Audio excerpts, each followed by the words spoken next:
ಸ್ನೇಹಿತರೆ, ಇವತ್ತು ನಾವು ನೋಡ್ತಿರೋಂಥ ಸಿನಿಮಾ ತಮಿಳಿನ ಡಬಲ್ ಆಕ್ಯುಪೆನ್ಸಿ ಎನ್ನುವ ಸಿನಿಮಾ ಸ್ವಲ್ಪ ಟ್ವಿಸ್ಟ್ ಆಗಿ ಡಿಫ್ರೆಂಟ್ ಆಗಿದ್ರು ಚೆನ್ನಾಗಿದೆ. ಸರಿ, ಟೈಮ್ ವೇಸ್ಟ್ ಮಾಡೋದು ಬೇಡ, ಸಿನಿಮಾವನ್ನ ಸ್ಟಾರ್ಟ್ ಮಾಡೋಣ. ವಿಡಿಯೋನ ಕೊನೆ ತನಕ ನೋಡಿ. ಇದೇ ರೀತಿಯ ಹೊಸ ಹೊಸ ಸಿನಿಮಾಗಳನ್ನ ನಾನು ನಿಮ್ಮ ಮುಂದೆ ನಮ್ಮ ಕನ್ನಡದಲ್ಲಿ ತರ್ತಾ ಇರ್ತೀನಿ. ಸಿನಿಮಾ ಸ್ಟಾರ್ಟ್ ಆಗುತ್ತೆ. ಇವನ ಹೆಸರು ಅರುಣಾಚಲಂ. 15 ವರ್ಷಗಳ ನಂತರ ಇವನಿಗೆ ಗಂಡು ಮಗು ಆಗಿರುತ್ತೆ. 2 ನಿಮಿಷದ ನಂತರ ಆ ಮಗು ಉಸಿರು ನಿಂತೋಗಿರುತ್ತೆ. ಅದಲ್ಲದೆ ಇವನಿಗೆ ದೇವ್ರ ಅಂದ್ರೆ ನಂಬಿಕೆ ಇರೋದಿಲ್ಲ. ತನ್ನ ಮಗು ಮುಖ ನೋಡಿ ತನ್ನ ಮನೆ ದೇವರಿಗೆ ಅಳ್ತಾ ಬೇಡಿಕೊಳ್ತಾನೆ. ಒಂದೇ ಕ್ಷಣ ಗಂಡು ಮಗು ಹೆಣ್ಣು ಮಗು ಆಗಿ ಜೀವ ಮತ್ತೆ ಬರುತ್ತೆ. ಇದನ್ನ ಅರುಣಾಚಲಂ ಮತ್ತೆ ಅವನ ಹೆಂಡತಿ ನೋಡಿ ಶಾಕ್ ಆಗ್ತಾರೆ. ಹಾಗೆ ದಿನ ಕಳೆದಂತೆ ಆ ಮಗು 12 ಗಂಟೆ ಗಂಡು 12 ಗಂಟೆ ಹೆಣ್ಣು ಮಗು ಆಗಿ ಚೇಂಜ್ ಆಗ್ತಾನೆ ಇರುತ್ತೆ. ಇದನ್ನ ನೋಡಿ ಅರುಣಾಚಲಂ ಮತ್ತೆ ಅವನ ಹೆಂಡತಿಗೂ ಶಾಕ್ ಆಗ್ತಿರುತ್ತೆ. ಅಂತೂ ತಮ್ಮ ಮಗುವಿಗೆ ರಜನಿ ಅಂತ ಹೆಸರು ಇಡ್ತಾರೆ. ದಿನೇ ದಿನೇ ಇದೇ ಘಟನೆಯನ್ನ ನೋಡಿ ಇದನ್ನ ಯಾರಿಗಾದ್ರೂ ಹೇಳಿದ್ರೆ ಯಾರು ನಂಬೋದಿಲ್ಲ ಅಂತ ಮನೆ ಖಾಲಿ ಮಾಡಿ ಕೊಡೈಕೆನಾಲ್ಗೆ ಬರ್ತಾರೆ. ರಜನಿ ಬೆಳೆದು ದೊಡ್ಡವನ್ ಆಗ್ತಾನೆ. ಬೆಳಗ್ಗೆ 6 ಗಂಟೆಯಿಂದ ಸಂಜೆ 6 ಗಂಟೆಯವರೆಗೂ ರಜನಿ ದೇಹ ಹೆಣ್ಣಾಗಿರುತ್ತೆ. ಸಂಜೆ 6 ಗಂಟೆಯಿಂದ ಮತ್ತೆ ಬೆಳಗ್ಗೆ 6 ಗಂಟೆವರೆಗೂ ರಜನಿ ದೇಹ ಗಂಡಾಗಿರುತ್ತೆ. ಸೊ ಈ ತರ ದಿನೇ ದಿನೇ ನಡೀತಾ ಇರುತ್ತೆ. ಇವನ್ ಮಾಡೋ ಕೆಲಸ ಅವಳಿಗೆ, ಅವಳು ಮಾಡೋ ಕೆಲಸ ಇವನಿಗೆ ಆಗ್ತಾನೆ ಇರೋದಿಲ್ಲ. ಅಂತೂ ರಜನಿ ಬೆಳೆದು ದೊಡ್ಡವರಾಗ್ತಾರೆ. ಒಂದಿನ ರಾತ್ರಿ ರಜನಿ ತಂದೆ ತಾಯಿ ಊರಿಗೆ ಹೋಗಿ ಬರ್ತೀವಿ ಅಂತ ಹೇಳಿ ಹೋಗ್ತಾರೆ. ನೆಕ್ಸ್ಟ್ ಡೇ ಸಂಜೆ ರಜನಿ ಎದ್ದು ನೋಡಿದ್ರೆ ಅವನ ತಂದೆ ತಾಯಿ ಡೆತ್ ಆಗಿರ್ತಾರೆ. ಮತ್ತೆ ಎಲ್ಲ ಕಾರ್ಯ ಕೂಡ ಮುಗಿದಿರುತ್ತೆ. ಏನಂದ್ರೆ ಅವನ ತಂದೆ ತಾಯಿ ಹೋಗುವಾಗ ಆಕ್ಸಿಡೆಂಟ್ ಆಗಿರುತ್ತೆ. ಸೊ ಡೆತ್ ಆಗಿರ್ತಾರೆ. ಬೆಳಗ್ಗೆ ಇರುವ ರಜನಿ ಎಲ್ಲ ಕಾರ್ಯವನ್ನ ಮಾಡಿ ಮುಗಿಸಿರ್ತಾಳೆ. ಈಗ ರಜನಿ ಕೊನೆಗೂ ತನ್ನ ಅಪ್ಪ ಅಮ್ಮನ ಮುಖ ನೋಡಕ್ಕೆ ಬಿಟ್ಟಿಲ್ಲ ಅಂತ ಅವನ ದೇಹದಲ್ಲಿರುವ ರಜನಿ ಮೇಲೆ ಕೋಪ ಆಗಿರ್ತಾನೆ. ನೆಕ್ಸ್ಟ್ ಸ್ವಲ್ಪ ವರ್ಷಗಳ ನಂತರ ರಜನಿ ಒಂದು ರಿಸರ್ಚ್ ಕಂಪನಿಗೆ ಸೆಲೆಕ್ಟ್ ಆಗಿರ್ತಾಳೆ. ಈಗ ಜಾಯ್ನಿಂಗ್ಗೆ ಬರ್ತಾಳೆ. ಇವನ ಹೆಸರು ಕಾರ್ತಿಕ್. ಅದೇ ರಿಸರ್ಚ್ ಟೀಮಲ್ಲಿ ವರ್ಕ್ ಮಾಡ್ತಾ ಇರ್ತಾನೆ. ಇವನು ತನಗೆ ಕಾಣ್ತಿರುವ ಎಲ್ಲ ಹುಡುಗಿರನ್ನ ಟೀ ಕಾಫಿ ಕುಡಿಯೋದಕ್ಕೆ ಕರಿತಾ ಇರ್ತಾನೆ. ಈಗ ರಜನಿನ ನೋಡಿ ಇವಳ ಹತ್ರ ಬಂದು ಇವಳನ್ನ ಕೂಡ ಟೀಗೆ ಕರೀತಾನೆ. ಅವಳು ಬರೋದಿಲ್ಲ ಅಂತ ಹೇಳ್ತಾಳೆ. ಇನ್ನು ಇವನು ಕಂಪನಿ ಮ್ಯಾನೇಜರ್ ರಾಮ್ಲಿಂಗ. ರಜನಿ ಈಗ ಇವನನ್ನ ಮೀಟ್ ಆಗ್ತಾಳೆ. ರಜನಿ ಅವಳ ಲೈಫಲ್ಲಿ ನಡೀತಿರುವ ಟ್ವಿನ್ DNA ಬಗ್ಗೆ ರಿಸರ್ಚ್ ಮಾಡೋಕ್ಕೆ ಪ್ರಾಜೆಕ್ಟ್ ನೇಮ್ ಕೊಟ್ಟಿರ್ತಾಳೆ. ಮ್ಯಾನೇಜರ್ ಟ್ವಿನ್ DNA ಬಗ್ಗೆ ಏನಾದರೂ ಹೇಳ್ಬೋದು ಅಂತ ಕೇಳಿದರೆ ರಜನಿ, ಇಲ್ಲ ಸರ್, ಇದು ನನ್ನ ಪರ್ಸನಲ್ ಪ್ರಾಜೆಕ್ಟ್, ಇದನ್ನು ನಾನೊಬ್ಬಳೇ ಹ್ಯಾಂಡಲ್ ಮಾಡ್ತೀನಿ ಅಂತ ಹೇಳ್ತಾಳೆ. ಈಗ 2 ದೇಹ ಇರುವ ಇಬ್ಬರು ರಜನಿ ಒಂದೇ ಮೊಬೈಲನ್ನು ಯೂಸ್ ಮಾಡ್ತಾ ಇರ್ತಾರೆ. ರಜನಿ, ಈಗ ನನಗೆ ಕೆಲಸ ಸಿಕ್ಕಿದೆ, ನಿನ್ನ ನೋಡ್ಕೊಳ್ಳೋದಕ್ಕೆ ಆಗೋದಿಲ್ಲ, ನೀನು ಕೂಡ ಕೆಲಸ ಹುಡ್ಕೋಬೇಕು ಅಂತ ಹೇಳ್ತಾಳೆ. ರಾತ್ರಿ ಬಂದ ರಜನಿ ಇವಳ ವಾಯ್ಸ್ ಮೆಸೇಜ್ ನೋಡಿ ನೆಕ್ಸ್ಟ್ ಪಬ್ಬಲ್ಲಿ ಕೆಲಸಕ್ಕೆ ಸೇರ್ತಾನೆ. ಇನ್ನು ಇವನ ಹೆಸರು ರಾಜುಬಾಯಿ. ಇವನು ಪಬ್ಗೆ ಡೈಲಿ ಕುಡಿಯೋಕೆ ಬರ್ತಾ ಇರ್ತಾನೆ. ರಜನಿಯನ್ನು ಹೊಸದಾಗಿ ನೋಡಿ ಫ್ರೆಂಡ್ ಆಗ್ತಾನೆ. ರಾಜುಬಾಯಿ ಅವನಿಗೆ ಕಾಣ್ತಿರುವ ಹುಡುಗಿಯರಿಗೆ ಫ್ರೀಯಾಗಿ ಎಣ್ಣೆ ಕೊಡಿಸ್ತಾ ಇರ್ತಾನೆ. ಇನ್ನು ಇವಳ ಹೆಸರು ಪ್ರಿಯಾ. ಇವಳು ನೋಡಿದ ರಜನಿ ಅವತ್ತೇ ಅವಳಿಂದನೇ ಹೋಗ್ತಾ ಇರ್ತಾನೆ. ಪ್ರಿಯಾಳ ಎಲ್ಲ ಸೆಲ್ಫಿಯಲ್ಲಿ ಕೂಡ ರಜನಿ ಬಂದಿರ್ತಾನೆ. ಸೊ ಪ್ರಿಯಾ ಅವನನ್ನ ಹುಡ್ಕೊಂಡು ಹೋಗ್ತಾಳೆ. ರಜನಿ ಅವಳಿಗೆ ಪ್ರಿಯಾ ಅಂತಾನೆ ಕರೀತಾನೆ. ಪ್ರಿಯಾ ಅವನ ಮಾತನ್ನ ಕೇಳಿ ಇಂಟ್ರೆಸ್ಟಿಂಗ್ ಕ್ಯಾರೆಕ್ಟರ್ ಮತ್ತೆ ಸಿಗೋಣ ಅಂತ ಹೇಳಿ ಹೋಗ್ತಾಳೆ. ಅವತ್ತು ರಾತ್ರಿ 12 ಗಂಟೆ ಆದರೂ ರಾಜುಬಾಯಿ ಅಲ್ಲೇ ಮಲಗಿರ್ತಾನೆ. ರಜನಿ ಸರಿ ಅಂತ ರಾಜುಬಾಯಿನನ್ನ ತನ್ನ ಮನೆಗೆ ಕರ್ಕೊಂಡು ಬಂದು ಮಲಗಿಸ್ತಾನೆ. ಮಾರ್ನಿಂಗ್ 6 ಗಂಟೆಗೆ ನೋಡಿದ್ರೆ ರಜನಿ ಹೆಣ್ಣಾಗಿರ್ತಾಳೆ. ಇವರಿಬ್ರಿಗೂ ಶಾಕ್ ಆಗ್ಬಿಡುತ್ತೆ. ರಜನಿ, ಯಾರು ನೀನು, ಮನೆಯಿಂದ ಹೊರಗೆ ಹೋಗು ಅಂತಿರ್ತಾಳೆ. ರಾಜುಬಾಯಿ, ನಿನ್ನೆ ರಾತ್ರಿ ನನ್ನನ್ನು ರಜನಿ ಇಲ್ಲಿಗೆ ಕರ್ಕೊಂಡು ಬಂದಿದ್ದು, ಇದು ಅವನ ಮನೆ ತಾನೆ, ಅವನಲ್ಲಿ ಅವನನ್ನ ಕರಿ ಅಂತ ಹೇಳ್ತಾನೆ. ರಜನಿ ಅವನಿಲ್ಲ ಅಂತ ಹೇಳಿ ಕಳಿಸ್ತಾಳೆ. ಇನ್ನು ಈ ಕಡೆ ರಜನಿ ತನ್ನ ಟ್ವಿನ್ DNA ಬಗ್ಗೆ ರಿಸರ್ಚ್ ಮಾಡುವಾಗ ಕಾರ್ತಿಕ್ ನೋಡಕ್ಕೆ ಅಂತ ಬರ್ತಾನೆ. ರಜನಿ, ಇದು ನನ್ನ ಪರ್ಸನಲ್ ರಿಸರ್ಚ್, ಬರಬೇಡ ಅಂತ ಹೇಳಿ ಬೈತಾಳೆ. ಮತ್ತೆ ಕಾರ್ತಿಕ್, ಸರಿ ಆಯ್ತು, ನನ್ನ ಜೊತೆ ಒಂದ್ಸಾರಿ ಆದರೂ ಕಾಫಿಗೆ ಬರ್ಬೋದು ಅಂತ ಫೋರ್ಸ್ ಮಾಡ್ತಾ ಇರ್ತಾನೆ. ನೆಕ್ಸ್ಟ್ ಇಬ್ರು ಕಾಫಿ ಕುಡಿಯೋಕೆ ಅಂತ ಹೋಗ್ತಾರೆ. ನೆಕ್ಸ್ಟ್ ಸೀನಲ್ಲಿ ಸಂಜೆ 5:40 ಆಗಿರುತ್ತೆ. ರಜನಿ ಮನೆಗೆ ರಾಜುಬಾಯಿ ಬರ್ತಾನೆ. ರಜನಿ, ಎಲ್ಲಿ, ಪಬ್ಗೆ ಹೋಗ್ತಾ ಇದ್ದೀನಿ, ಅವನನ್ನ ನನ್ನ ಜೊತೆಗೆ ಕರ್ಕೊಂಡು ಹೋಗ್ತೀನಿ ಅಂತ ಹೇಳ್ತಾನೆ. ರಜನಿ, ಅವನಿಲ್ಲ, ನೀವು ಹೋಗಿ ಅಂತ ಡೋರ್ ಲಾಕ್ ಮಾಡ್ತಾಳೆ. ಆದರೆ ಡೋರ್ ಲಾಕ್ ಆಗಿರೋದಿಲ್ಲ. ರಾಜುಬಾಯಿ ಇವರ ನಡುವೆ ಏನೋ ಸೀಕ್ರೆಟ್ ಇದೆ ಅಂತ ಡೋರ್ ಓಪನ್ ಮಾಡಿಕೊಂಡು ಒಳಗಡೆ ಬರ್ತಾನೆ. ಕರೆಕ್ಟ್ 6 ಗಂಟೆಗೆ ರಜನಿ ಹೆಣ್ಣಿನ ದೇಹದಿಂದ ಗಂಡಿನ ದೇಹಕ್ಕೆ ಚೇಂಜ್ ಆಗ್ತಾಳೆ. ಇದನ್ನು ನೋಡಿ ರಾಜುಬಾಯಿ ತುಂಬಾನೇ ಶಾಕ್ ಆಗಿ ನಿಂತ್ಬಿಡ್ತಾನೆ. ಇವನನ್ನ ನೋಡಿ ರಜನಿ ಕೂಡ ಶಾಕ್ ಆಗ್ತಾನೆ. ಪಬ್ಬಲ್ಲಿ ರಾಜುಬಾಯಿಗೆ ಇದನ್ನು ನೋಡಿ ನಂಬಕ್ಕೆ ಆಗ್ತಿರೋದಿಲ್ಲ. ಸುಮಾರು ಕ್ವಶನ್ಗಳನ್ನ ಕೇಳ್ತಾ ಇರ್ತಾನೆ. ರಜನಿ, ಈಗ ಸಂಜೆ 6 ಗಂಟೆಯಿಂದ ಬೆಳಗ್ಗೆ 6 ಗಂಟೆವರೆಗೂ ನನ್ನ ಟೈಮ್. ಈ ರಜನಿ ಬೆಳಗ್ಗೆ 6 ಗಂಟೆಯಿಂದ ಸಂಜೆ 6 ಗಂಟೆವರೆಗೂ ಆ ರಜನಿ ಅಂತ ಹೇಳ್ತಾನೆ. ಅಷ್ಟರಲ್ಲಿ ಪ್ರಿಯಾ ಬರ್ತಾಳೆ. ಮತ್ತೆ ಇವನನ್ನ ಮೀಟ್ ಮಾಡ್ತಾಳೆ. ತುಂಬಾನೇ ಕ್ಲೋಸಪ್ ಅಲ್ಲೇ ಮಾತಾಡ್ತಾರೆ. ರಜನಿಗೆ ಪ್ರಿಯಾ ಅಂದರೆ ಇಷ್ಟ ಇರುತ್ತೆ. ಅವಳಿಂದನೇ ಹೋಗ್ತಾ ಇರ್ತಾನೆ. ಒಂದಿನ ರಾತ್ರಿ ಪ್ರಿಯಾ, ನಿನ್ನ ಮನೆಗೆ ನಾನು ಬರ್ತೀನಿ ಅಂತ ಹೇಳ್ತಾಳೆ. ರಜನಿ ಶಾಕ್ ಆಗಿ, ಬೇಡ, ನಿನ್ನ ಹತ್ರ ಒಂದು ವಿಷಯ ಹೇಳಬೇಕು, ಅದರ ನಂತರ ನಾನೇ ಕರ್ಕೊಂಡು ಹೋಗ್ತೀನಿ ಅಂತ ಹೇಳ್ತಾನೆ. ನೆಕ್ಸ್ಟ್ ಸೀನಲ್ಲಿ ರಜನಿ ಆಫೀಸಲ್ಲಿ ವರ್ಕ್ ಮಾಡ್ತಾ ಇರ್ತಾಳೆ. ಸಂಜೆ 5:30 ಆಗಿರುತ್ತೆ. 6 ಗಂಟೆ ಒಳಗಡೆ ಮನೆಗೆ ಹೋಗಬೇಕು ಅಂತ ಕ್ಯಾಬ್ ಬುಕ್ ಮಾಡ್ತಾಳೆ. ಅಷ್ಟರಲ್ಲಿ ಅವಳ ಮ್ಯಾನೇಜರ್ ಬರ್ತಾನೆ. ಸರಿ, ನಾನೇ ನಿಮ್ಮ ಮನೆಗೆ ಡ್ರಾಪ್ ಮಾಡ್ತೀನಿ ಅಂತ ಕರ್ಕೊಂಡು ಹೋಗ್ತಿರ್ತಾನೆ. ಟ್ರಾಫಿಕಲ್ಲಿ ಕಾರ್ ಸ್ಟಾಪ್ ಆಗಿರುತ್ತೆ. 6 ಗಂಟೆಗೆ ಇನ್ನು 10 ನಿಮಿಷ ಮಾತ್ರ ಬಾಕಿ ಇರುತ್ತೆ. ಸೊ ರಜನಿ ಸರ್ ಅರ್ಜೆಂಟ್ ಕೆಲಸ ಇದೆ ನಾನೇ ಹೋಗ್ತೀನಿ ಅಂತ ನಡ್ಕೊಂಡು ಹೋಗ್ತಾಳೆ. ಮ್ಯಾನೇಜರ್ಗೆ ಇವಳ ಮೇಲೆ ಡೌಟ್ ಬಂದಿರುತ್ತೆ. ಏನಂದ್ರೆ ಈ ಹಿಂದೆ ರಜನಿ ಅಡ್ರೆಸ್ ಮತ್ತೆ ಡೇಟ್ ಆಫ್ ಬರ್ತ್ ಮ್ಯಾಚ್ ಆಗೋ ಒಂದು ಹುಡುಗನ ಬಯೋಡಾಟಾ ಇವನಿಗೆ ಸಿಕ್ಕಿರುತ್ತೆ. ಸೊ ಈಗ ಮ್ಯಾನೇಜರ್ ಕೆಲವು ರೌಡಿಗಳನ್ನ ಇವಳ ಬಗ್ಗೆ ತಿಳ್ಕೊಳ್ಳೋದಕ್ಕೆ ಹೇಳಿರ್ತಾನೆ. ರಜನಿ ಹೋಗುವಾಗ ಮ್ಯಾನೇಜರ್ ಕಡೆಯ ರೌಡಿಗಳು ರಜನಿಯನ್ನ ಓಡಾಡಿಸ್ಕೊಂಡು ಹೋಗ್ತಾರೆ.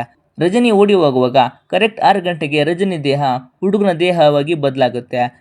ನೆಕ್ಸ್ಟ್ ಅವ್ರಿಗೆಲ್ಲರಿಗೂ ಹೊಡೆದು ಮನೆಗೆ ಬರ್ತಾನೆ. ಮ್ಯಾನೇಜರ್ ಇದನ್ನ ನೋಡಿ ಅವನ ಫ್ರೆಂಡ್ ಕಂಪನಿ CEO ರಾಜೀವ್ಗೆ ಇಲ್ಲಿಗೆ ಬರೋಕೆ ಹೇಳ್ತಾನೆ. ಈ ಕಡೆ ರಜನಿ ತನ್ನ ಮನೆಗೆ ಬಂದ್ರೆ ಪ್ರಿಯಾ ಅವನ ಮನೆ ಮುಂದೆ ನಿಂತಿರ್ತಾಳೆ. ಇವನ ಡ್ರೆಸ್ ನೋಡಿ ತುಂಬಾನೇ ಶಾಕ್ ಆಗ್ತಾಳೆ. ಪ್ರಿಯಾಳನ್ನ ರಾಜು ಬೈ ಕರ್ಕೊಂಡು ಬಂದಿರ್ತಾನೆ. ರಜನಿ ನಾನೆಲ್ಲ ಹೇಳ್ತೀನಿ ಅಂತ ಮನೆ ಒಳಗಡೆ ಕರ್ಕೊಂಡು ಬರ್ತಾನೆ. ಪ್ರಿಯಾ ಅವನ ಮನೆ ಒಳಗೆ ಇರುವ ಹುಡುಗಿ ಫೋಟೋ ಮತ್ತೆ ಅವಳ ಡ್ರೆಸ್ ನೋಡಿ ಇವನ ಮೇಲೆ ಡೌಟ್ ಬಂದು ನಿನ್ ಜೊತೆ ಹುಡುಗಿ ಬೇರೆ ಇದ್ದಾಳೆ ಅಂತ ಕೆಟ್ಟದಾಗಿ ಮಾತಾಡ್ತಾಳೆ. ರಜನಿ ಏನೇ ಹೇಳಿದ್ರು ಕೇಳದೆ ಮನೆಯಿಂದ ಹೋಗ್ಬಿಡ್ತಾಳೆ. ರಜನಿ ಪ್ರಿಯಾಗೆ ಈ ವಿಷಯ ಹೇಗೆ ಹೇಳಬೇಕು ಅಂತ ಗೊತ್ತಾಗದೆ ಯೋಚನೆ ಮಾಡ್ತಾ ಇರ್ತಾನೆ. ನೆಕ್ಸ್ಟ್ ಡೇ ಮಾರ್ನಿಂಗ್ ಕಾರ್ತಿಕ್ ರಜನಿಗೆ ಕಾಲ್ ಮಾಡಿ ಕಂಪನಿ CEO ಬಂದಿದ್ದಾರೆ ಅಂತ ಹೇಳ್ತಾನೆ. ಈ ಕಡೆ ವಾಟ್ಸಪ್ಪಲ್ಲಿ ರಜನಿ ನನಗೆ ಅಪ್ಪ ಅಮ್ಮನ ಮುಖವನ್ನ ನೋಡೋಕ್ಕೆ ಬಿಟ್ಟಿಲ್ಲ. ಈಗ ನನ್ನ ಲೈಫಲ್ಲಿ ಪ್ರಿಯಾ ಬಂದ ಮೇಲೆ ಖುಷಿಯಿಂದ ಇದ್ದೆ, ಆದರೆ ನಿನ್ನಿಂದ ಅವಳು ಕೂಡ ಬಿಟ್ಟು ಹೋದ್ಲು ಅಂತ ವಾಯ್ಸ್ ಮೆಸೇಜ್ ಹಾಕಿರ್ತಾನೆ. ಸೊ ನೆಕ್ಸ್ಟ್ ರಜನಿ ಆಫೀಸಲ್ಲಿ ಕೂಡ ಇದೇ ವಿಚಾರವಾಗಿ ಬೇಜಾರಲ್ಲಿ ಇರ್ತಾಳೆ. ನೆಕ್ಸ್ಟ್ ರಜನಿ ಕಾರ್ತಿಕ್ ಜೊತೆ ಪ್ರಿಯಾಳನ್ನ ಮೀಟ್ ಮಾಡೋಕೆ ಅಂತ ಬರ್ತಾಳೆ. ರಜನಿ ಪ್ರಿಯಾಳಿಗೆ ನಾನು ರಜನಿ ಬಗ್ಗೆ ಮಾತಾಡಬೇಕು, ನೀನು ಅಂದ್ಕೊಂಡಿರೋ ಥರ ನಮ್ಮಿಬ್ಬರ ನಡುವೆ ಏನೂ ಇಲ್ಲ, ನಾವಿಬ್ಬರು ಒಟ್ಟಿಗೆ ಇಲ್ಲ, ನಾನು ನಿಂಗೆ ಹೇಗೆ ಹೇಳಬೇಕು ಅಂತ ಗೊತ್ತಾಗ್ತಿಲ್ಲ, ರಜನಿಗೆ 2 ನಿಮಿಷ ಟೈಮ್ ಕೊಡು, ಅವನೇ ನಿಂಗೆ ಅರ್ಥ ಮಾಡಿಸ್ತಾನೆ ಅಂತ ಹೇಳಿ ಕಾರ್ತಿಕ್ನನ್ನ ತನ್ನ ಮನೆಗೆ ಕರ್ಕೊಂಡು ಹೋಗ್ತಾಳೆ. ಕಾರ್ತಿಕ್ ರಜನಿ ಮನೆಗೆ ಬರ್ತಾನೆ. ಅವಳ ಮನೆಯಲ್ಲಿ ಇರುವ ಹುಡುಗನ ಡ್ರೆಸ್ ನೋಡಿ ಏನೋ ಡೌಟ್ ಪಡದೆ ಸುಮ್ಮನೆ ಇರ್ತಾನೆ. ರಜನಿಗೆ ಈಗ ಪ್ರಿಯಾಳಿಗೆ ಬಂದ ಅನುಮಾನ ಕಾರ್ತಿಕ್ಗೆ ಕೂಡ ಬರಬಾರ್ದು ಅಂತ ಅವನಿಗೆ ನಿಜ ಹೇಳಬೇಕು ಅಂತ ಇರ್ತಾಳೆ. ರಜನಿಗೆ ಹೇಗೆ ಹೇಳಬೇಕು ಅಂತ ಗೊತ್ತಾಗದೆ 6 ಗಂಟೆಗೆ 5 ನಿಮಿಷ ಬಾಕಿ ಇರುತ್ತೆ, ನೀನೆ ಕಣ್ಣಾರೆ ನೋಡುವಂತೆ ಅಂತ ಹೇಳ್ತಾಳೆ. ಆದರೆ ಕಾರ್ತಿಕ್ ಇದನ್ನು ಕೇಳದೆ ಅವಳಿಗೆ ಕಿಸ್ ಕೊಟ್ಬಿಡ್ತಾನೆ. ಕರೆಕ್ಟ್ 6 ಗಂಟೆಗೆ ರಜನಿ ದೇಹ ಗಂಡು ರಜನಿಯಾಗಿ ಬದಲಾಗ್ತಾಳೆ. ನೆಕ್ಸ್ಟ್ ಇದನ್ನು ನೋಡಿ ಇವರು ಸಖತ್ ಶಾಕ್ ಆಗ್ತಾರೆ. ಕಾರ್ತಿಕ್ ರಜನಿಯಲ್ಲಿ ನೀನು ಯಾರು, ನಾನು ಅವಳಿಗೆ ಕಿಸ್ ಕೊಟ್ಟಿದ್ದು ನೀನು ಹೇಗೆ ಬಂದೆ ಅಂತ ಜೋರಾಗಿ ಮಾತಾಡ್ತಾ ಇರ್ತಾನೆ. ರಜನಿ ಕೂಡ ನೀನು ಅವಳಿಗೆ ಕಿಸ್ ಕೊಟ್ಟಿದ್ದು ಅಷ್ಟರಲ್ಲಿ ನಾನು ಬಂದೆ ಅಂತ ಹೇಳಿದ್ರು ಅವನಿಗೆ ಅರ್ಥನೇ ಆಗ್ತಿರೋದಿಲ್ಲ. ಅಷ್ಟರಲ್ಲಿ ರಾಜುಬಾಯ್ ಬರ್ತಾನೆ. ಕಾರ್ತಿಕ್ನ ನೋಡಿ ಶಾಕ್ ಆಗಿ ಕಾರ್ತಿಕ್ ಮಾಡೋದನ್ನ ನೋಡಿ ನೀನು ಇವರಿಬ್ಬರನ್ನ ಕಣ್ಮುಂದೆ ನೋಡಿರಬೇಕು, ನನಗೂ ಇದೇ ಥರ ಆಗಿತ್ತು, ನಿಂಗೆ ಹೇಳಿದ್ರು ಅರ್ಥ ಆಗೋದಿಲ್ಲ ಬಿಡು ಅಂತ ಹೇಳ್ತಾನೆ. ಕಾರ್ತಿಕ್ಗೆ ಇಲ್ಲಿ ಏನು ನಡೀತಾ ಇದೆ ಅಂತ ಗೊತ್ತಿರೋದಿಲ್ಲ. ನಾನು ಇದನ್ನು ಹೊರಗಡೆ ಹೇಳ್ತೀನಿ ಅಂತ ಹೇಳ್ತಾನೆ. ರಜನಿ ಅವನಿಗೆ ಹೊಡೆದು ಹೊರಗಡೆ ಹೇಳಿದರೆ ಸಾಯಿಸ್ತೀನಿ ಅಂತ ಭಯಪಡಿಸ್ತಾನೆ. ನೆಕ್ಸ್ಟ್ ಸೀನಲ್ಲಿ ರಜನಿ ರಾಜುಬೈಗೆ ಅವಳಿಂದ ನನಗೆ ನೆಮ್ಮದಿ ಇಲ್ಲ, ನಾನು ಹಗಲು ಬೆಳಕನ್ನೇ ನೋಡಿಲ್ಲ, ನನಗೆ ಫ್ರೆಂಡ್ಸ್ ಕೂಡ ಯಾರೂ ಇಲ್ಲ ಅಂತ ಹೇಳ್ತಾನೆ. ಈಗ ಪ್ರಿಯಾ ಕೂಡ ನನ್ನಿಂದ ದೂರ ಆಗೋದಕ್ಕೆ ಇವಳೇ ಕಾರಣ ಅಂತ ಹೇಳ್ತಾನೆ. ಅಷ್ಟರಲ್ಲಿ ಪ್ರಿಯಾ ಕಾಲ್ ಮಾಡಿ ಬರೋಕ್ಕೆ ಹೇಳ್ತಾಳೆ. ಈ ಕಡೆ ಕಾರ್ತಿಕ್ ಮನೆಗೆ ಹೋಗುವಾಗ ಕಾರ್ ಆಕ್ಸಿಡೆಂಟ್ ಆಗುತ್ತೆ. ರಜನಿ ಪ್ರಿಯಾಳನ್ನ ನೋಡೋಕ್ಕೆ ಬರ್ತಾನೆ. ಪ್ರಿಯಾ ಫುಲ್ ಡ್ರಿಂಕ್ಸ್ ಮಾಡ್ತಾ ರಜನಿಗೆ ನನಗೆ ಅಪ್ಪ ಅಮ್ಮನ ಪ್ರೀತಿ ಸಿಕ್ಕಿಲ್ಲ, ನನ್ನ ತಂದೆ ಎಷ್ಟೇ ಕಾಲ್ ಮಾಡಿದ್ರು ನಾನು ರಿಸೀವ್ ಕೂಡ ಮಾಡಿಲ್ಲ, ಆದರೆ ನಾನು ನಿನ್ನ ತುಂಬಾ ಇಷ್ಟಪಟ್ಟಿದ್ದೆ, ಆದರೆ ಈಗ ನಿನ್ನ ಮೇಲೆ ನಂಬಿಕೆನೇ ಹೋಗಿದೆ, ನಿನ್ನ ಫ್ರೆಂಡ್ ಆ ಹುಡುಗಿ ಬಂದಿದ್ಲು, ನಿನ್ನ ಬಗ್ಗೆ ತುಂಬಾನೇ ಹೇಳಿದ್ಲು ಅಂತ ಹೇಳ್ತಾಳೆ. ರಜನಿ 2 ನಿಮಿಷ ಟೈಮ್ ಕೊಡು ಅಂದ್ರು ಪ್ರಿಯಾ ಫುಲ್ ಟೈಟ್ ಆಗಿ ಪ್ರಜ್ಞೆ ತಪ್ಪಿ ಬೀಳ್ತಾಳೆ. ನೆಕ್ಸ್ಟ್ ಹಾಸ್ಪಿಟಲ್ಗೆ ಕರ್ಕೊಂಡು ಬರ್ತಾರೆ. ಅದೇ ಹಾಸ್ಪಿಟಲ್ಗೆ ಕಾರ್ತಿಕ್ ಕೂಡ ಬಂದಿರ್ತಾನೆ. ರಜನಿ ಈಗ ಆಗಿದ್ದನ್ನ ನೋಡಿ ಇವನಿಗೆ ನಿಜ ಗೊತ್ತಾಗಲೇಬೇಕು ಅಂತ ಅವನನ್ನು ತನ್ನ ಮನೆಗೆ ಕರ್ಕೊಂಡು ಹೋಗಿ ಕರೆಕ್ಟ್ 6 ಗಂಟೆಗೆ ನನ್ನನ್ನು ನೋಡು ಅಂತ ಹೇಳ್ತಾನೆ. ಕಾರ್ತಿಕ್ ಕಣ್ ಮುಂದೆನೆ ರಜನಿ ಹೆಣ್ಣಾಗಿ ಚೇಂಜ್ ಆಗಿದ್ದನ್ನು ನೋಡಿ ಇವನಿಗೂ ತುಂಬಾ ಶಾಕ್ ಆಗುತ್ತೆ. ರಜನಿ ಕೂಡ ನಾನು ನಿಮಗೆ ಇದನ್ನು ಹೇಗೆ ಹೇಳಬೇಕು ಅಂತ ಚಿಂತೆ ಮಾಡ್ತಾ ಇದ್ದೆ, ಈಗ ನೀನೇ ಕಣ್ಮುಂದೆ ನೋಡಿದೆ, ಆದರೆ ನನಗೆ ನೀನಂದರೆ ತುಂಬಾ ಇಷ್ಟ, ನಿನ್ನ ಕಳ್ಕೊತೀನಿ ಅಂತ ಭಯ ಆಗ್ತಿದೆ ಅಂತ ಹೇಳ್ತಾಳೆ. ರಜನಿ ಅವನಿಗೆ ಪ್ರಪೋಸ್ ಮಾಡ್ತಾ ಕಿಸ್ ಮಾಡೋಕ್ಕೆ ಹೋದರೆ ಕಾರ್ತಿಕ್ ತುಂಬಾ ಭಯ ಪಡ್ತಾ ಇರ್ತಾನೆ. ರಜನಿ ಇನ್ನು 12 ಗಂಟೆ ಅವನು ಬರಲ್ಲ ಅಂತ ಹೇಳ್ತಾಳೆ. ನೆಕ್ಸ್ಟ್ ಇವರಿಬ್ಬರ ನಡುವೆ ದೈಹಿಕ ಚಟುವಟಿಕೆ ನಡೆಯುತ್ತೆ. ಅದೇ ಟೈಮಲ್ಲಿ ಅವಳಿಗೆ ಹೊಟ್ಟೆ ನೋವು ಬಂದು ಪೀರಿಯಡ್ಸ್ ಸ್ಟಾರ್ಟ್ ಆಗುತ್ತೆ. ನೆಕ್ಸ್ಟ್ ಡೇ ಮಾರ್ನಿಂಗ್ ರಾಜುಬಾಯ್ ಕಾಲ್ ಮಾಡ್ತಾನೆ. ರಜನಿ ರಿಸೀವ್ ಮಾಡ್ತಾಳೆ. ರಾಜುಬಾಯ್ ಇವಳ ವಾಯ್ಸ್ ಕೇಳಿ ಏನಮ್ಮ ನೀನು ಮಾತಾಡ್ತಾ ಇದೆಯಲ್ಲ, ಸ್ವಲ್ಪ ಟೈಮ್ ನೋಡು ಅಂತ ಕೇಳ್ತೀನಿ. ರಜನಿ ಟೈಮ್ ನೋಡಿದ್ರೆ 6 ಗಂಟೆ ಕ್ರಾಸ್ ಆಗಿರುತ್ತೆ. ತಕ್ಷಣ ಕನ್ನಡಿ ನೋಡಿಕೊಂಡು ಭಯಪಟ್ಟು ಕಾರ್ತಿಕ್ಗೆ ಕಾಲ್ ಮಾಡ್ತಾಳೆ. ಕಾರ್ತಿಕ್ ಕೂಡ ಬಂದು ನೋಡಿ ಶಾಕ್ ಆಗ್ತಾನೆ. ಮತ್ತೆ ಇವರಿಬ್ರು ಈ ಸಮಸ್ಯೆಗೆ ಪರಿಹಾರ ಕಂಡುಹಿಡಬೇಕು, ಈಗ ರಜನಿ ಬರ್ದೇ ಇರೋದಕ್ಕೆ ರೀಸನ್ ಏನು, ಮತ್ತೆ ಅವನು ಯಾವ ಟೈಮಲ್ಲಿ ಬರ್ತಾನೆ ಅಂತ ರಿಸರ್ಚ್ ಮಾಡಬೇಕು ಅಂತ ಹೇಳ್ತಾನೆ. ರಜನಿ ನಾವು ಸೆಕ್ಸ್ ಮಾಡಿದಾಗಿಂದ ಅವನು ಬರ್ತಿಲ್ಲ ಅಂತ ಹೇಳ್ತಾಳೆ. ಕಾರ್ತಿಕ್ ಇದ್ರ ಬಗ್ಗೆ ನೋಡೋಣ, ಇನ್ನು ರಾತ್ರಿನ ನೋಡೇ ಇಲ್ಲ ತಾನೆ ಅಂತ ಅವಳನ್ನ ಹೊರಗಡೆ ಸುತ್ತಾಡಕ್ಕೆ ಕರ್ಕೊಂಡು ಹೋಗ್ತಾನೆ. ದಿನೇ ದಿನೇ ಇಬ್ರು ಪಬ್ಬು ಪಾರ್ಕ್ ಅಂತ ಸುತ್ತಾಡ್ತಾ ಇರ್ತಾರೆ. ಪ್ರಿಯಾ ರಜನಿಗೆ ಕಾಲ್ ಮಾಡಿದ್ರೆ ಇವಳು ಫೋನನ್ನು ರಿಸೀವ್ ಮಾಡ್ತಾನೆ ಇರೋದಿಲ್ಲ. 4 ದಿನದ ನಂತರ ರಾಜುಬಾಯ್ ರಜನಿಗೆ ಕಾಲ್ ಮಾಡಿದ್ರೆ ಈಗ ರಜನಿ ಹುಡುಗ ಆಗಿರ್ತಾನೆ. ರಾಜುಬಾಯ್ 4 ದಿನ ಎಲ್ಲಿಗೆ ಹೋಗಿದ್ದೆ, ಪ್ರಿಯಾ ಕಾಲ್ ಮಾಡಿದ್ರೆ ಪಿಕ್ ಮಾಡ್ತಿಲ್ಲ ಅಂತ ಹೇಳ್ತಾನೆ. ರಜನಿ ಪ್ರಿಯಾ ಕಾಲ್ ಮಾಡಿದ್ಲಾ, ಹಾಸ್ಪಿಟಲಿಂದ ಡಿಸ್ಚಾರ್ಜ್ ಆಗಿ 4 ದಿನ ಆಯ್ತಾ ಅಂತ ಡ್ರೆಸ್ ಚೇಂಜ್ ಮಾಡ್ಕೊಂಡು ಅವಳ ಮನೆಗೆ ಹೋಗ್ತಾನೆ. ಆದ್ರೆ ಅವಳ ಮನೇಲಿ ಇರೋದಿಲ್ಲ. ಕಾಲ್ ಮಾಡಿದ್ರೆ ಕಟ್ ಮಾಡ್ತಾ ಇರ್ತಾಳೆ. ಅದಕ್ಕೆ ರಾಜುಬಾಯಿ ಫೋನಿಂದ ಕಾಲ್ ಮಾಡ್ತಾನೆ, ರಿಸೀವ್ ಮಾಡ್ತಾಳೆ. ರಜನಿ ಪ್ರಿಯಗೆ ಸಾರಿ, ನಾನು ನಿಂಗೆ 4 ದಿನ ಏನಾಯ್ತು ಅಂತ ಹೇಳಲೇಬೇಕು, ನಾನಿನ್ನ ಈಗಲೇ ಮೀಟ್ ಆಗಬೇಕು ಅಂತ ಹೇಳ್ತಾನೆ. ಪ್ರಿಯಾ ನಂಗೆ ಟೈಮ್ ಇಲ್ಲ, ನಾನೀಗ ನನ್ನ ಫ್ರೆಂಡ್ ಬರ್ಡೇ ಪಾರ್ಟಿಲಿ ಇದ್ದೀನಿ ಅಂತ ಹೇಳ್ತಾಳೆ. ರಜನಿ ಅವಳು ಹುಡ್ಕೊಂಡು ಪಾರ್ಟಿ ಮನೆಗೆ ಬರ್ತಾನೆ. ನೆಕ್ಸ್ಟ್ ಪ್ರಿಯಾ ರಜನಿಗೆ ಅದೇನು ಹೇಳಬೇಕು ಹೇಳಿ ಸಾಯಿ ಅಂತ ಹೇಳ್ತಾಳೆ. ರಜನಿ ನಾನು ಹೇಳಿದ್ರೆ ನೀನು ನಂಬೋದಿಲ್ಲ, ನಿನ್ನೆ ನೋಡು ಅಂತ ಕರೆಕ್ಟ್ 6 ಗಂಟೆಗೆ ಚೇಂಜ್ ಆಗ್ತೀನಿ ಅಂತ ಅನ್ಕೊಂಡಿರ್ತಾನೆ. ಆದರೆ ರಜನಿ ದೇಹದಲ್ಲಿ ಯಾವುದೇ ಬದಲಾವಣೆ ಇರೋದಿಲ್ಲ. ಪ್ರಿಯಾ ಇವನಿಗೆ ಹುಚ್ಚಿಡ್ದಿರ್ಬೇಕು ಅಂತ ಹೋಗ್ತಾಳೆ. ರಜನಿ ನಾನು ಯಾಕೆ ಚೇಂಜ್ ಆಗ್ತಿಲ್ಲ ಅಂತ ಫುಲ್ ಚಿಂತೆ ಮಾಡ್ತಾ ಇರ್ತಾನೆ. ಅಷ್ಟರಲ್ಲಿ ಹುಡುಗಿಗೆ ಬದಲಾಗ್ತಾನೆ. ರಜನಿ ಈಗ ಕಾರ್ತಿಕ್ಗೆ ಕಾಲ್ ಮಾಡ್ತಾಳೆ, ರೀಚ್ ಆಗೋದಿಲ್ಲ. ಮೆಸೇಜ್ ಹಾಕಿ ಲೊಕೇಶನ್ ಕಳಿಸಿರ್ತಾಳೆ. ಅಷ್ಟರಲ್ಲಿ ಫೋನ್ ಸ್ವಿಚ್ ಆಫ್ ಆಗುತ್ತೆ. ರಜನಿ ಚಾರ್ಜರ್ ಹಿಡ್ಕೊಂಡು ಮನೆ ಮೇಲೆ ಹೋದ್ರೆ ಆ ರೂಮಲ್ಲಿ ಒಬ್ಬ ವ್ಯಕ್ತಿ ಅವಳ ಮೇಲೆ ಕೈ ಹಾಕೋಕೆ ಬರ್ತಾನೆ. ಅಷ್ಟರಲ್ಲಿ ರಜನಿ ಹುಡುಗ ಹಾಕಿ ಅವನಿಗೆ ಹೊಡಿತಾನೆ. ಅದೇ ಟೈಮ್ಗೆ ಕಾರ್ತಿಕ್ ಕೂಡ ಬರ್ತಾನೆ. ರಜನಿ ನಂಗೆ ಏನಾಗ್ತಿದೆ, ನೀನು ಯಾಕೆ ಇಲ್ಲಿದ್ದೀಯ ಅಂತ ಕೇಳ್ತಾನೆ. ಕಾರ್ತಿಕ್ ನಾವು ಸೆಕ್ಸ್ ಮಾಡಿದಾಗಿಂದ ನಿಮ್ಮ ಶಿಫ್ಟಿಂಗ್ ಟೈಮ್ ಚೇಂಜ್ ಆಗಿದೆ ಅಂತ ಹೇಳ್ತಾನೆ. ಅದು ನಿಮ್ಮ ದೇಹ ಚೇಂಜ್ ಆಗ್ತಿರೋದು ನಿಮ್ಮ ಎಮೋಷನಲ್ ಥಿಂಕಿಂಗ್ ಮೇಲೆ ಅಂತ ಹೇಳ್ತಾನೆ. ರಜನಿ ಮತ್ತೆ ಕಾರ್ತಿಕ್ ಹಾಗೆ ಜಗಳ ಆಡ್ತಾ ಕಾರ್ತಿಕ್ ರಜನಿಯನ್ನ ಮೇಲಿಂದ ತಳ್ತಾನೆ. ರಜನಿ ಬೀಳ್ತಾನೆ. ಹಾಗೆ ಬೀಳ್ತಾ ಇದ್ದಂತೆ ಹುಡುಗಿಯಾಗಿ ಚೇಂಜ್ ಆಗ್ತಾಳೆ. ಸ್ವಿಮ್ಮಿಂಗ್ ಪೂಲಲ್ಲಿ ಬಿದ್ದಿರ್ತಾಳೆ. ಕಾರ್ತಿಕ್ ಅವಳ ಹತ್ರ ಬರ್ತಾನೆ. ಅಷ್ಟರಲ್ಲಿ ಪ್ರಿಯಾ ಕೂಡ ಬರ್ತಾಳೆ. ಪ್ರಿಯಾ ಇವರಿಬ್ಬರನ್ನ ನೋಡಿ ಬೈತಾ ಇರ್ತಾಳೆ. ಕಾರ್ತಿಕ್ ಇದೇ ಚಾನ್ಸ್ ಅಂತ ರಜನಿಯನ್ನ ಮತ್ತೆ ನೀರಲ್ಲಿ ತಳ್ತಾಳೆ. ರಜನಿ ಮತ್ತೆ ಹುಡುಗ ಆಗಿ ಚೇಂಜ್ ಆಗ್ತಾನೆ. ಇದನ್ನ ಕಣ್ಣರೆ ನೋಡಿದ ಪ್ರಿಯಾ ಶಾಕ್ ಆಗ್ತಾಳೆ. ನೆಕ್ಸ್ಟ್ ರಜನಿ ಹೇಳಿದ್ದನ್ನ ಎಲ್ಲ ನಂಬ್ತಾಳೆ.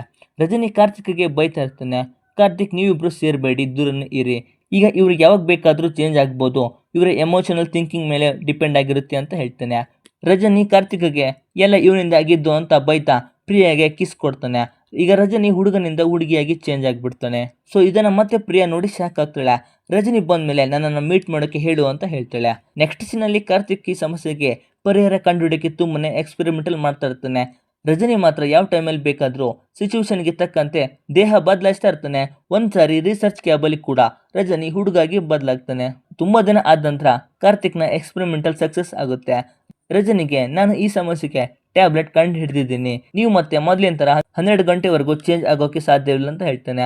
ಅಷ್ಟರಲ್ಲಿ ರಾಜು ರಜನಿಯನ್ನ ಕರೆಸ್ಕೊಂಡು ನಿಂಗೆ ಪ್ರಮೋಷನ್ ಮಾಡ್ತಾ ಇದ್ದೀನಿ, ಮತ್ತೆ ನಿನ್ನ ಟ್ವಿನ್ DNA ರಿಸರ್ಚ್ ಏನಾಯ್ತು ಅಂತ ಕೇಳ್ತೇನೆ. ರಜನಿ ಸರ್ ಅದು ನನ್ನ ಪರ್ಸನಲ್ ರಿಸರ್ಚ್, ಸಕ್ಸಸ್ ಆದಮೇಲೆ ನಾನೇ ಬಂದು ಹೇಳ್ತೀನಿ ಅಂತ ಹೇಳ್ತಾಳೆ. ರಾಜು ಸರಿ, ನನಗೆ ಒಂದು ವಿಷಯ ಗೊತ್ತಾಗಬೇಕು, ನೀನು ಯಾವ ಟೈಮಲ್ಲಿ ಮೇಲ್ ಆಗ್ತೀಯ ಯಾವ ಟೈಮಲ್ಲಿ ಫೀಮೇಲ್ ಆಗ್ತೀಯ ಅಂತ ಕ್ವಶನ್ ಕೇಳಿ CCTV ಫುಟೇಜ್ ತೋರಿಸ್ತಾನೆ. ಸೊ ಈಗ ಇವರಿಗೆ ಗೊತ್ತಾಗಿರುತ್ತೆ ಏನಂದರೆ ಆ CCTV ಫುಟೇಜಲ್ಲಿ ರಜನಿ ಹುಡುಗಾಗಿ ಬದಲಾಗಿರ್ತಾಳೆ. ರಾಜೀವ್ ಇವಳಿಗೆ ನಾ ಮನಸ್ಸು ಮಾಡಿದ್ರೆ ನಿನ್ನ ಮಾತ್ರ ನಿಂಗೆ ಕೊಡ್ತೀನಿ, ನನಗೆ ನಿಮ್ಮ ಟ್ವಿನ್ DNA ಜೆನೆಟಿಕ್ಸ್ ಸ್ಯಾಂಪಲ್ ಬೇಕು, ಅದರಿಂದ ನಾನು ನಿನ್ನ ಒಂದೇ ರಜನಿಯನ್ನಾಗಿ ಮಾಡ್ತೀನಿ ಅಂತ ಹೇಳ್ತಾಳೆ. ಅಷ್ಟರಲ್ಲಿ ರಜನಿ ಹುಡುಗಾಗಿ ಚೇಂಜ್ ಆಗ್ತಾಳೆ. ರಾಜೀವ ಇದೇ ವಿಷಯವನ್ನ ಇವನಿಗೂ ಕೂಡ ಹೇಳ್ತಾನೆ. ರಜನಿ ಅವಳು ಮೆಸೇಜ್ ನೋಡಿ ನಿನ್ನ ಹತ್ರ ಇರುವ CCTV ಫುಟೇಜನ್ನು ಡಿಲೀಟ್ ಮಾಡ್ತೀಯ ಅಂತ ಹೇಳಿ ಮ್ಯಾನೇಜರ್ ರಾಮ್ಲಿಂಗನಿಗೆ ಹೊಡಿತಾನೆ. ರಾಜೀವ್ ಕೂಡ ವಿಡಿಯೋನ ಡಿಲೀಟ್ ಮಾಡ್ತಾನೆ. ರಜನಿ ಅವನಿಗೆ ವಾರ್ನಿಂಗ್ ಮಾಡಿ ಲ್ಯಾಪ್ಟಾಪ್ ಅನ್ನ ಮುರಿದು ಹೋಗ್ತಾನೆ. ನೆಕ್ಸ್ಟ್ ರಜನಿ ಪ್ರಿಯಾ ಮನೆಗೆ ಬರ್ತಾನೆ. ಪ್ರಿಯಾ ಫುಲ್ ರೊಮ್ಯಾಂಟಿಕ್ ಆಗಿ ಅವನ ಮೈ ಮೇಲೆ ಬರ್ತಾ ಇರ್ತಾಳೆ. ರಜನಿ ಹತ್ರ ಬರಬೇಡ, ಚೇಂಜ್ ಆಗ್ಬಿಡ್ತೀನಿ ಅಂತ ಹೇಳ್ತಿರ್ತಾನೆ. ಪ್ರಿಯಾ ಅವನಿಗೆ ಒಂದು ಟ್ಯಾಬ್ಲೆಟ್ ಕೊಡ್ತಾಳೆ. ಏನಂದ್ರೆ ಕಾರ್ತಿಕ್ ಈ ಹಿಂದೆ ರಿಸರ್ಚ್ ಅಲ್ಲಿ ಇವರು ತಮ್ಮ ಮೂಡ್ ಸ್ವಿಂಗ್ಸ್ ಮೇಲೆ ಚೇಂಜ್ ಆಗ್ತಿರೋದು ಅಂತ ಗೊತ್ತಾಗಿ ಟ್ಯಾಬ್ಲೆಟ್ ಅನ್ನ ರೆಡಿ ಮಾಡಿರ್ತಾನೆ. ಈ ಒಂದು ಟ್ಯಾಬ್ಲೆಟ್ 4 ಅವರ್ಸ್ ಮಾತ್ರ ವರ್ಕ್ ಮಾಡುತ್ತೆ, ಯಾವುದೇ ಮೂಡ್ ಸ್ವಿಂಗ್ ಕೂಡ ಆಗೋದಿಲ್ಲ ಅಂತ ಪ್ರಿಯಾಗೆ ಹೇಳಿ 3 ಮಾತ್ರೆ ಕೊಟ್ಟಿರ್ತಾನೆ. ಈಗ ರಜನಿ ಆ ಮಾತ್ರೆನ ನುಂಗ್ತಾನೆ. ಇವರು ರೊಮ್ಯಾಂಟಿಕ್ ಆಗಿ ಮೂವ್ ಆದರೂ ಕೂಡ ಅವನ ದೇಹದಲ್ಲಿ ಯಾವುದೇ ಚೇಂಜಸ್ ಕಾಣ್ತಾನೆ ಇರೋದಿಲ್ಲ. ನೆಕ್ಸ್ಟ್ ಡೇ ಮಾರ್ನಿಂಗ್ ಪ್ರಿಯಾಗೆ ಒಂದು ಕಾಲ್ ಬರುತ್ತೆ. ಏನಂದ್ರೆ ಅವಳ ಮನೆಯಲ್ಲಿ ಕೆಲಸ ಮಾಡೋ ಲಕ್ಷ್ಮಿ ತಂದೆ ತಾಯಿ ಆಕ್ಸಿಡೆಂಟಲ್ಲಿ ಡೆತ್ ಆಗಿರ್ತಾರೆ. ಸೊ ಇದನ್ನ ನೋಡಿ ರಜನಿಗೆ ತನ್ನ ತಂದೆ ತಾಯಿಯರೇ ನೆನಪಾಗ್ತಾರೆ. ಮತ್ತೆ ಲಕ್ಷ್ಮಿ ಒಬ್ಳೆ ಈ ಕಾರ್ಯವನ್ನು ತುಂಬಾನೇ ಅಳ್ತಾ ಮಾಡ್ತಾ ಇರ್ತಾಳೆ. ಸೊ ಈಗ ರಜನಿಗೆ ಈ ಹಿಂದೆ ತನ್ನ ದೇಹದಲ್ಲಿರುವ ರಜನಿ ಇದೇ ತರ ಅಳ್ತಾ ಕಷ್ಟ ಅನುಭವಿಸಿ ಎಲ್ಲ ಕಾರ್ಯವನ್ನ ಮಾಡಿರ್ತಾಳೆ ಅಂತ ಅರ್ಥ ಆಗುತ್ತೆ. ಈಗ ರಜನಿ ಲಕ್ಷ್ಮಿ ಕೈ ಹಿಡ್ಕೊಂಡು ಚಿತೆಗೆ ಬೆಂಕಿ ಹಾಕ್ತಾನೆ. ಅವನ ದೇಹದಲ್ಲಿರುವ ರಜನಿಯನ್ನ ನೆನಪು ಮಾಡ್ಕೊಂಡು ತುಂಬಾನೇ ಅಳ್ತಾನೆ. ನೆಕ್ಸ್ಟ್ ಪ್ರಿಯಾ ಹತ್ರ ನಾನು ರಜನಿ ಬಗ್ಗೆ ತುಂಬಾನೇ ತಪ್ಪಾಗಿ ತಿಳ್ಕೊಂಡಿದ್ದೆ, ಆದರೆ ಈಗ ನನಗೆ ಅವಳ ಮೇಲೆ ಪ್ರೀತಿ ಬರ್ತಾ ಇದ್ದೆ, ಎಲ್ಲ ನಿನ್ನಿಂದ ಅಂತ ಹೇಳಿ ಅವಳನ್ನ ತಪ್ಕೊಳ್ತಾನೆ. ನೆಕ್ಸ್ಟ್ ಸೀನಲ್ಲಿ ಕಾರ್ತಿಕ್ ರಜನಿಗೆ ನಾನು ನಿನ್ನ ಕೆಲಸ ಬಿಟ್ಟಿದ್ದೀವಿ ಅಂತ ಇಮೇಲ್ ಹಾಕಿ ಬಂದಿದ್ದೀನಿ ಅಂತ ಹೇಳ್ತಾನೆ. ಮತ್ತೆ ಅವನ ತಯಾರಿಸಿರುವ ಟ್ಯಾಬ್ಲೆಟ್ ಅನ್ನ ಅವಳಿಗೆ ಕೊಡ್ತಾನೆ. ಈಗ ರಜನಿ ಕೂಡ ಮಾತ್ರನ್ನ ನುಂಗ್ತಾಳೆ. ನೆಕ್ಸ್ಟ್ ಕಾರ್ತಿಕ್ ರಜನಿನ ಬೋಟಲ್ಲಿ ಸಮುದ್ರದ ಮಧ್ಯಭಾಗದಲ್ಲಿ ಕರ್ಕೊಂಡು ಬರ್ತಾನೆ. ರಜನಿ ಬರ್ತ್ಡೇ ಇರುತ್ತೆ, ತುಂಬಾನೇ ಗ್ರ್ಯಾಂಡ್ ಆಗಿ ಸೆಲೆಬ್ರೇಷನ್ ಮಾಡ್ತಾನೆ. ಇದನ್ನ ನೋಡಿ ರಜನಿಗೆ ಅವನ ಮೇಲೆ ಇನ್ನೂ ಲವ್ ತುಂಬಾನೇ ಜಾಸ್ತಿ ಆಗುತ್ತೆ. ನೆಕ್ಸ್ಟ್ ಮನೆಗೆ ಹೋಗ್ತಿರುವಾಗ ಮ್ಯಾನೇಜರ್ ರಾಮ್ಲಿಂಗ ಮತ್ತೆ ಅವನ ಕಡೆಯವರು ಬಂದು ಕಾರ್ತಿಕ್ನ ಹೊಡೆದು ರಜನಿಯನ್ನ ಕರ್ಕೊಂಡು ಹೋಗ್ತಾರೆ. ರಜನಿಯನ್ನ ಕಟ್ಟಕ್ಕಿ ನಿನ್ನ ಹುಡುಗ ಟ್ಯಾಬ್ಲೆಟ್ ಕಂಡು ಹಿಡಿದಿದ್ದು ನಮ್ಗೆ ಗೊತ್ತು. ಈಗ ನಿನ್ ದೇಹದಲ್ಲಿರುವ ಆ ಮೇಲ್ ರಜನಿ ಬರೋಕ್ಕೆ ಸಾಧ್ಯನೇ ಇಲ್ಲ. ನಿಂಗೆ ಆ ಇಂಜೆಕ್ಷನ್ ಇಂಜೆಕ್ಟ್ ಮಾಡಿದ್ದೀನಿ. ಇನ್ನು 12 ಗಂಟೆ ಅವನು ಬರೋಕ್ಕೆ ಸಾಧ್ಯ ಇಲ್ಲ ಅಂತ ಹೇಳ್ತಾನೆ. ನನಗೆ ನಿಮ್ಮಿಬ್ಬರ ಜೆನೆಟಿಕ್ಸ್ ಸ್ಯಾಂಪಲ್ ಬೇಕು. ಆಗ ಇಬ್ಬರಲ್ಲಿ ಒಬ್ರು ಮಾತ್ರ ಉಳಿತೀರಾ. ಅದರಿಂದ ನನಗೆ $1 ಬಿಲಿಯನ್ ಸಿಗುತ್ತೆ ಅಂತ ಹೇಳ್ತಾನೆ. ಈ ಹಿಂದೆ ರಜನಿ ಇವಳಿಗೆ ನಿನ್ ಜೊತೆ ನಾ ಇದ್ದೀನಿ, ನಿಂಗೆ ಏನೇ ಕಷ್ಟದ ಸಿಚುವೇಶನ್ ಬಂದ್ರು 2 ನಿಮಿಷ ಉಸಿರನ್ನ ಹಿಡಿದಿಟ್ಕೋ, ಆಗ ಯಾವ ಮಾತ್ರನ ಕೆಲಸ ಮಾಡೋದಿಲ್ಲ, ನಾನು ಬರ್ತೀನಿ ಅಂತ ವಾಯ್ಸ್ ಮೆಸೇಜ್ ಹಾಕಿರ್ತಾನೆ. ಸೊ ರಜನಿ ಈಗ ಉಸಿರನ್ನ ಬಿಗಿಯಾಗಿ ಇಟ್ಕೊಂಡು ಟ್ರೈ ಮಾಡ್ತಾಳೆ, ಆಗೋದಿಲ್ಲ. ಎಲ್ರು ಏನೋ ಯೋಗ ಮಾಡ್ತಾ ಇದ್ದಾಳೆ ಅಂತ ನಗ್ತಾರೆ. ರಜನಿ ಮತ್ತೆ 2 ನಿಮಿಷದ ಹತ್ತಿರ ಉಸಿರನ್ನ ಬಿಗಿಯಾಗಿ ಇಟ್ಕೊಳ್ತಾಳೆ. ಸೊ ಇನ್ನೇನು ಅವಳ ಉಸಿರು ನಿಲ್ತಾ ಇದ್ದಂತೆ ರಜನಿ ಬದಲಾಗ್ತಾಳೆ. ಇದನ್ನ ನೋಡಿದ ರಾಜು ತುಂಬಾನೇ ಶಾಕ್ ಆಗ್ತಾನೆ. ರಜನಿ ಎಲ್ರಿಗೂ ಹೊಡಿತಾ ಇರ್ತಾನೆ. ನೆಕ್ಸ್ಟ್ ಅವನನ್ನ ಎಲ್ಲರೂ ಹಿಡ್ಕೊಂಡು ಕರಾಚಿವ ಜಸ್ಟ್ ನಿಮ್ಮಿಬ್ಬರ ಸ್ಯಾಂಪಲ್ ಕೊಡು, ನಾನು ನಿನ್ನ ಒಬ್ಬ ರಜನಿಯನ್ನಾಗಿ ಮಾಡ್ತೀನಿ ಅಂತಿರ್ತಾನೆ. ಅಷ್ಟರಲ್ಲಿ ರಾಜುಬಾಯ್ ಕಾಲ್ ಬರುತ್ತೆ. ರಜನಿಗೆ ನೀನು ನನಗೆ ಕಾಲ್ ಮಾಡಿಲ್ಲ ಅಂದ್ರು ನೀನು ಕಷ್ಟದಲ್ಲಿ ಇರೋದು ನನಗೆ ಗೊತ್ತಾಗಲ್ವ ಅಂತ ಅನ್ಕೊಂಡಿದ್ದೀಯಾ, ಈಗ ಅಲ್ಲಿಗೆ ನನ್ನ ಹುಡುಗರು ಬರ್ತಾ ಇದ್ದಾರೆ ನೋಡು ಅಂತ ಹೇಳ್ತಾನೆ. ಇದನ್ನು ಕೇಳಿ ರಜನಿ ಕೂಡ ತುಂಬಾನೇ ಹ್ಯಾಪಿ ಆಗ್ತಾನೆ. ಅಲ್ಲಿಗೆ ರಾಜುಬಾಯ್ ಹುಡುಗರು ಬರ್ತಾರೆ. ರಜನಿ ಮತ್ತೆ ಈ ಹುಡುಗರು ಸೇರಿ ರಾಜು ಕುಡಿಯರನ್ನ ಹೊಡಿತಾ ಇರ್ತಾನೆ. ಕೊನೆಯಲ್ಲಿ ರಾಜು ಚಾಕುನಿಂದ ರಜನಿ ಎದೆಗೆ ಚೂಸ್ತಾನೆ. ರಜನಿ ಅದೇ ಚಾಕುನಿಂದ ರಾಜುನನ್ನ ಕೊಲ್ತಾನೆ. ಆದ್ರೆ ರಜನಿಗೆ ಮಾತ್ರ ಹಾರ್ಟ್ ನಿಲ್ಲೋ ತರ ಆಗ್ತಿರುತ್ತೆ. ಸೊ ರಜನಿ ಅಲ್ಲಿ ಹತ್ತಿರ ಇರುವ ಕರೆಂಟ್ ವೈರನ್ನ ಇಟ್ಕೊಂಡು ರಜನಿಯಾಗಿ ಬದಲಾಗ್ತಾನೆ. ನೆಕ್ಸ್ಟ್ ರಜನಿಯನ್ನ ಆಸ್ಪತ್ರೆಗೆ ಕರ್ಕೊಂಡು ಬರ್ತಾರೆ. ಈ ಕಡೆ ಕಾರ್ತಿಕ್ನ ಕೂಡ ಹಾಸ್ಪಿಟಲ್ಗೆ ಅಡ್ಮಿಟ್ ಮಾಡ್ತಾರೆ. ಡಾಕ್ಟರ್ಸ್ ರಜನಿ ಹಾರ್ಟ್ ತುಂಬಾನೇ ವೀಕ್ ಆಗ್ತಿದೆ, ಅವಳನ್ನ ಸೇವ್ ಮಾಡೋಕೆ ಆಗೋದಿಲ್ಲ, ಅವಳ ಫ್ಯಾಮಿಲಿಗೆ ವಿಷಯವನ್ನ ತಿಳಿಸಿ ಅಂತ ಹೇಳ್ತಾರೆ. ಪ್ರಿಯಾ ಅಳ್ತಾ ತುಂಬಾನೇ ರಿಕ್ವೆಸ್ಟ್ ಮಾಡ್ಕೊಳ್ತಾ ಇರ್ತಾಳೆ. ಡಾಕ್ಟರ್ ಈಗ ಸಾಧ್ಯ ಇಲ್ಲ, ಹಾರ್ಟ್ ಟ್ರಾನ್ಸ್ಲೇಟ್ ಮಾಡೋಕ್ಕೆ ಒಂದು ಚಾನ್ಸ್ ಕೂಡ ಇಲ್ಲ, ಅವಳ ಬ್ಲಡ್ ಗ್ರೂಪ್ ಮ್ಯಾಚ್ ಆಗೋ ಹಾರ್ಟ್ ಸಿಗೋದು ತುಂಬಾನೇ ರೇರ್ ಅಂತ ಹೇಳ್ತಾರೆ. ಪ್ರಿಯಾ ಇದನ್ನು ಕೇಳಿ ಇಷ್ಟು ವರ್ಷ ಅವಳ ತಂದೆ ಕಾಲ್ ರಿಸೀವ್ ಮಾಡದೆ ಇರೋಳು ಈಗ ಅವಳ ತಂದೆಗೆ ಕಾಲ್ ಮಾಡಿ ಸಹಾಯ ಕೇಳ್ತಾಳೆ. ನೆಕ್ಸ್ಟ್ 1 ಅವರಲ್ಲೇ ಹಾರ್ಟ್ ಸಿಗುತ್ತೆ. ಆಪರೇಷನ್ ಕೂಡ ಸ್ಟಾರ್ಟ್ ಮಾಡ್ತಾರೆ. ಡಾಕ್ಟರ್ ಪ್ರಿಯಾಗೆ ಹಾರ್ಟ್ ಟ್ರಾನ್ಸ್ಲೇಟ್ ಮಾಡಿದ್ದೀವಿ, ಏನು ತೊಂದರೆ ಇಲ್ಲ ಅಂತ ಹೇಳ್ತಾರೆ. ಕಾರ್ತಿಕ್ ಮತ್ತೆ ಪ್ರಿಯಾ ಇಬ್ರು ಹ್ಯಾಪಿ ಆಗ್ತಾರೆ. 3 ವಾರದ ನಂತರ ರಜನಿಗೆ ಪ್ರಜ್ಞೆ ಬರುತ್ತೆ. ಈಗ ಮೇಲ್ ರಜನಿ ಬಂದಿರೋದಿಲ್ಲ, ಅವನೀಗ ಸತ್ತಿರ್ತಾನೆ. ಅದಲ್ಲದೆ ಹಾರ್ಟ್ ಕೂಡ ಬೇರೆಯವ್ರದು. ನೆಕ್ಸ್ಟ್ ರಜನಿ ಕೂಡ ತುಂಬಾನೇ ಬೇಜಾರಾಗಿ ಅಳ್ತಿರ್ತಾಳೆ. ಪ್ರಿಯಾ ರಜನಿ ನೆನಪಲ್ಲೇ ತುಂಬಾನೇ ಅಳ್ತಾ ಇರ್ತಾಳೆ. ನೆಕ್ಸ್ಟ್ ಹೀಗೆ ಸುಮಾರು ದಿನ ಆದ್ಮೇಲೆ ರಜನಿ ದೇಹದಲ್ಲಿ ಯಾವ ಬದಲಾವಣೆ ಇರೋದಿಲ್ಲ. ಸೊ ಪ್ರಿಯಾ ಕಾರ್ತಿಕ್ಗೆ ಇನ್ನು ನೀವು ಯಾವುದಕ್ಕೂ ಕಾಯೋ ಅವಶ್ಯಕತೆ ಇಲ್ಲ, ನೀವಿಬ್ರು ಮದುವೆ ಆಗಿ ಅಂತ ಹೇಳ್ತಾಳೆ. ನೆಕ್ಸ್ಟ್ ಇಬ್ಬರ ಮದುವೆ ಸೆಲೆಬ್ರೇಷನ್ ಸ್ಟಾರ್ಟ್ ಆಗುತ್ತೆ. ಪ್ರಿಯಾ ರಜನಿಗೆ ನಿನ್ನ ಹಾರ್ಟ್ ಮುಡ್ಕೊಂಡು ಗೆಸ್ ಮಾಡು, ಒಳಗಡೆ ರಜನಿ ಇದನ್ನ ಇಲ್ವಾ ಅಂತ ಹೇಳ್ತಾಳೆ. ರಜನಿ ಇದು ನನ್ನ ಹಾರ್ಟೇ ಅಲ್ಲ, ನಮ್ಮ ರಜನಿ ಮತ್ತೆ ಬರೋದಿಲ್ಲ ಅಂತ ಹೇಳ್ತಾಳೆ. ನೆಕ್ಸ್ಟ್ ಕಾರ್ತಿಕ್ ಮತ್ತೆ ರಜನಿ ಮದುವೆ ಆಗುತ್ತೆ. ಪ್ರಿಯಾ ಮಾತ್ರ ರಜನಿ ಅಲ್ಲೇ ಇದ್ದಾನೆ ಅಂತ ಊಹೆ ಮಾಡ್ಕೊಂತ ಇರ್ತಾಳೆ. ನೆಕ್ಸ್ಟ್ 2 ವರ್ಷದ ನಂತರ ರಜನಿಗೆ ಹೆಣ್ಮಗು ಆಗಿರುತ್ತೆ. ಪ್ರಿಯಾ ಕೂಡ ನೋಡಕ್ಕೆ ಬಂದಿರ್ತಾಳೆ. ಪ್ರಿಯಾ ಆ ಮಗು ಬೆಳ್ ಮುಟ್ಟಿದ ತಕ್ಷಣ ಆ ಮಗು ಹುಡುಗ ಆಗಿ ಚೇಂಜ್ ಆಗ್ತಾನೆ. ಇಲ್ಲಿಗೆ ಸಿನಿಮಾ ಎಂಡ್ ಆಗುತ್ತೆ. ಈ ಸಿನಿಮಾ ಸ್ವಲ್ಪ ಡಿಫ್ರೆಂಟ್ ಆಗಿ ಟ್ವಿಸ್ಟ್ ಆಗಿದ್ರು ಒಂದ್ ರೀತಿ ಚೆನ್ನಾಗಿತ್ತು. ಸರಿ, ಸಿನಿಮಾ ಹೇಗಿತ್ತು ಅನ್ನೋದನ್ನ ಕಾಮೆಂಟ್ ಮೂಲಕ ತಿಳಿಸಿ.